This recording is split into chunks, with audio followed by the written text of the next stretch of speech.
السلام علیکم ورحمۃ اللہ وبرکاتہ۔ ڈاکٹر محمد زبیر شیخ آپ کی خدمت میں مختصر تفسیر کے دوسرے ایپیسوڈ کے ساتھ حاضر ہے۔ پچھلے ایپیسوڈ میں ہم نے سورۃ الحجرات کی پہلی آیت کی تفسیر جانی تھی۔ اللہ رب العالمین کے فرمان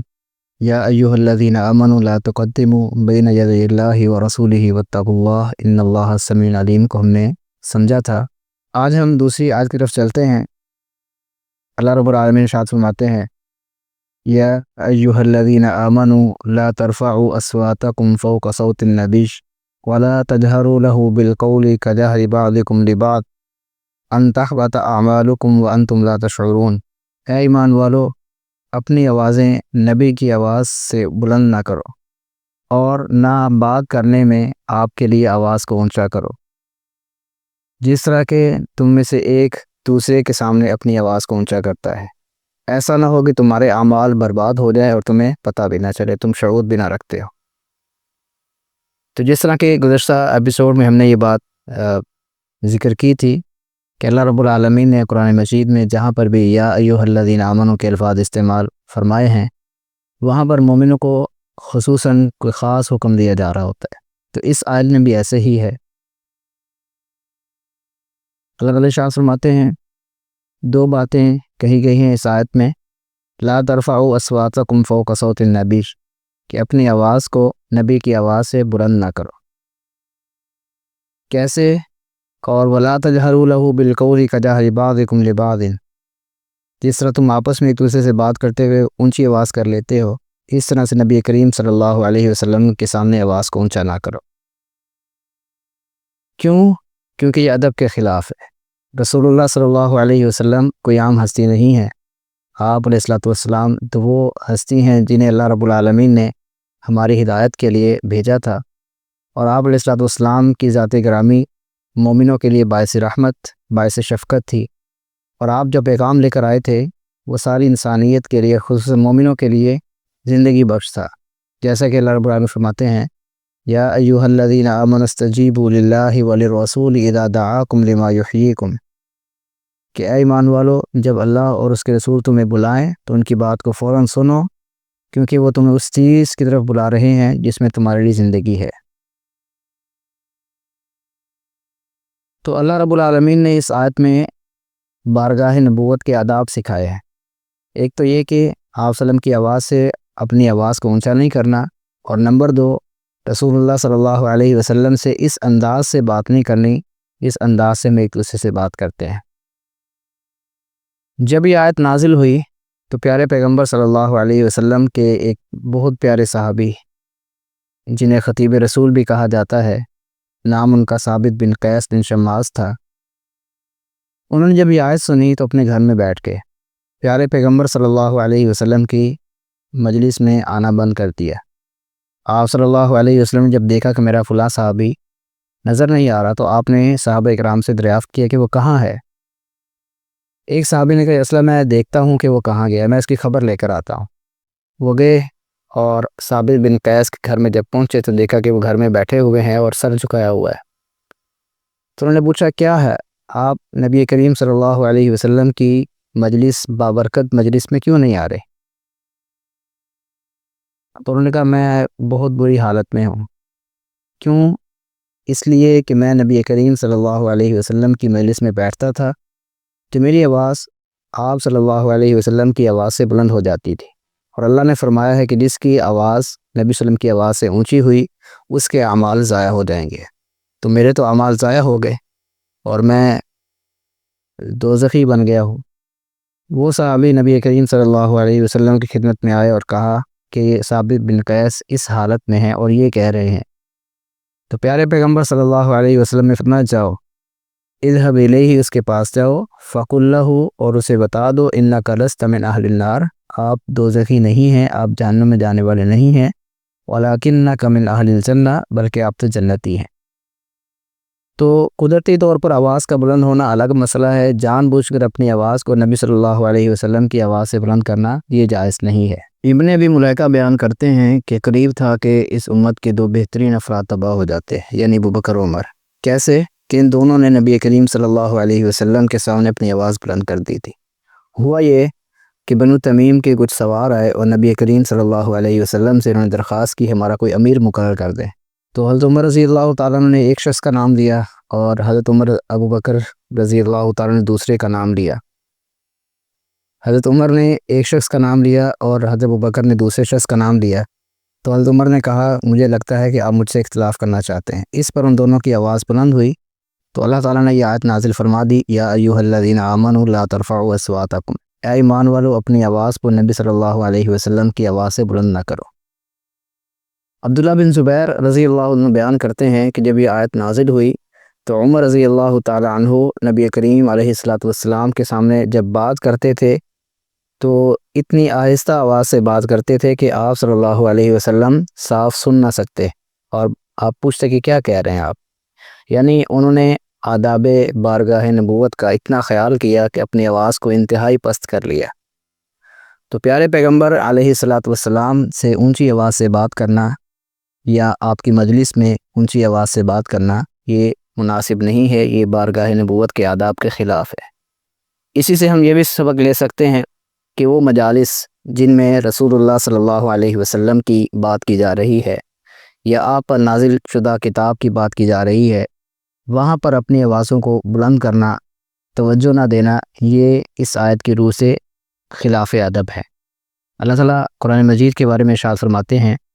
وَإِذَا قُرِئَ الْقُرْآنُ فَاسْتَمِعُوا لَهُ وَأَنصِتُوا لَعَلَّكُمْ تُرْحَمُونَ، کہ جب قرآن پڑھا جائے تو اسے کان لگا کر سنو اور چپ رہو تاکہ تم پر رحم کیا جائے۔ اور حدیث کے بارے میں یہی آیت ہے کہ لا ترفعوا اصواتکم فوق صوت النبی، نبی کریم صلی اللہ علیہ وسلم کی آواز سے اپنی آواز کو بلند نہ کرو۔ تو یہاں پر پیارے پیغمبر صلی اللہ علیہ وسلم کچھ فرما رہے ہیں، آپ کی بات کی جا رہی ہے، آپ کا فرمان دہرایا جا رہا ہے، تو وہاں پر انسان پر یہ لازم ہے کہ وہ اپنی آواز کو، اپنی بات کو نیچے کر لے، وگرنہ ہوگا کیا ان تحبط اعمالکم وانتم لا تشعرون، انسان کے جتنے بھی نیک عمل ہیں وہ ضائع ہو جائیں گے۔ برے عمل تو ویسے ہی کسی کھاتے میں نہیں آتے، لیکن انسان جو نیکیاں کرتا ہے اپنے نفس پر ضبط کر کے اللہ رب العالمین کے احکامات پر عمل کرتا ہے، اگر وہ بھی ضائع ہو گئے تو انسان کے پلے میں کچھ نہیں رہے گا اور آخر کار وہ اللہ رب العالمین کے حضور ناکام اور نامراد ہو کر رہ جائے گا۔ رسول اللہ صلی اللہ علیہ وسلم کی ہستی جو ہے یہ تمام مومنوں کے لیے انتہائی قابل قدر اور قابل احترام ہے۔ قرآن مجید میں کئی مقامات پر اللہ رب العالمین نے مومنوں کو اس بات کا سبق دیا ہے اور یہ فرمایا ہے کہ رسول اللہ صلی اللہ علیہ وسلم کا ادب و احترام کرو۔ مثال کے طور پر سورۃ الفتح میں اللہ رب العالمین ارشاد فرماتے ہیں لِتُؤْمِنُوا بِاللَّهِ وَرَسُولِهِ وَتُعَزِّرُوهُ وَتُوَقِّرُوهُ، تاکہ اے لوگوں تم اللہ اور اس کے رسول پر ایمان لاؤ، ان کا ساتھ دو اور رسول اللہ صلی اللہ علیہ وسلم کی تعظیم اور توقیر کرو۔ اسی طرح سورۃ الاعراف میں آیت نمبر 157 میں اللہ رب العالمین ارشاد فرماتے ہیں فَالَّذِينَ آمَنُوا بِهِ وَعَزَّرُوهُ وَنَصَرُوهُ وَاتَّبَعُوا النُّورَ الَّذِي أُنزِلَ مَعَهُ أُولَٰئِكَ هُمُ الْمُفْلِحُونَ، لہٰذا جو لوگ آپ صلی اللہ علیہ وسلم پر ایمان لے آئے اور آپ کی حمایت کی اور آپ کی نصرت کی اور اس روشنی کی، اس نور کی پیروی انہوں نے اختیار کر لی جو آپ صلی اللہ علیہ وسلم پر نازل کی گئی ہے، اولئک هم المفلحون، یہی لوگ کامیاب ہونے والے ہیں۔ تو گویا کہ جو لوگ بارگاہ نبوت کے آداب کا خیال رکھتے ہیں، آپ صلی اللہ علیہ وسلم کی دنیاوی حیات میں آپ کی مجلس کے اندر رہتے ہوئے اور آپ صلی اللہ علیہ وسلم کے دنیا سے تشریف لے جانے کے بعد حدیث کی مجلس میں یا جہاں بھی پیارے پیغمبر صلی اللہ علیہ وسلم کی بات کی جائے وہاں پر اپنی آواز کو، اپنی بات کو اوپر نہیں رکھتے، تو یہ یقیناً ایسے لوگ کامیاب ہونے والے ہیں۔ آپ دیکھیں قرآن مجید میں اللہ تعالیٰ نے اپنے نبی صلی اللہ علیہ وسلم کا نام لے کر آپ کو مخاطب نہیں کیا ہے، یعنی قرآن مجید میں ہمیں یا آدم یا نوح یا ابراہیم یا موسیٰ یا عیسیٰ کے الفاظ ملتے ہیں، لیکن یا محمد کے الفاظ نہیں ملتے ہیں۔ جہاں بھی ہم دیکھتے ہیں یا ایھا الرسول یا ایھا النبی یا ایھا المزمل یا ایھا المدثر، یعنی آپ صلی اللہ علیہ وسلم کی صفات کے ذریعے اللہ رب العالمین نے آپ علیہ السلام سے خطاب فرمایا ہے، کہیں پر بھی نام نہیں لیا۔ تو جو لوگ آداب کا خیال رکھتے ہیں وہ یقیناً کامیاب ہونے والے ہیں۔ اللہ تعالیٰ نے قرآن مجید میں فرمایا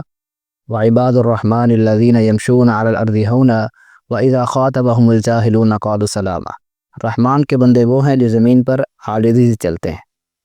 اور جب جاہل ان سے بات کرنے کی کوشش کرتے ہیں تو وہ انہیں سلام کہہ کر سائڈ پر ہو جاتے ہیں۔ تو اس سے معلوم ہوتا ہے کہ ہمارا دین جو ہے یہ آداب معاشرت کا حکم دیتا ہے، اور اس چیز کو اپنے اندر اپنا حصہ قرار دیتا ہے۔ جو لوگ آداب معاشرت کا خیال نہیں رکھتے، گویا کہ وہ دین کے معاملے میں بھی ٹھیک نہیں ہے۔ یعنی ہمارا دین صرف نماز روزے کا نام نہیں ہے، ہمارا دین معاشرت بھی سکھاتا، آداب معاشرت بھی سکھاتا ہے۔ یہی وجہ ہے احادیث میں پیارے پیغمبر علیہ الصلوۃ والسلام کی سیرت جو بیان کی گئی ہے، ان میں یہ بات بتائی گئی ہے کہ رسول اللہ صلی اللہ علیہ وسلم ہر وقت اور ہر موقع پر آداب معاشرت کا خیال رکھتے تھے، جیسا کہ سیدہ عائشہ صدیقہ رضی اللہ تعالیٰ عنہ بیان فرماتی ہیں، ما رأيت النبي صلی اللہ علیہ وسلم مستجمعا قط ضاحكا حتى أرى منه لهواته انما كان يتبسم۔ کہ پیارے پیغمبر علیہ الصلوۃ والسلام کو اس طرح کھل کر کبھی ہنستے نہیں دیکھا کہ آپ کے حلق کا قوا نظر آنے لگتا ہو۔ آپ صلی اللہ علیہ وسلم مسکرایا کرتے تھے۔ اور ابو عبداللہ الجدلی کہتے ہیں کہ میں نے عائشہ رضی اللہ تعالیٰ عنہ سے نبی کریم صلی اللہ علیہ وسلم کے اخلاق کے بارے میں پوچھا، تو انہوں نے فرمایا کہ نبی کریم صلی اللہ علیہ وسلم لم یکن فاحشا ولا متفحشا،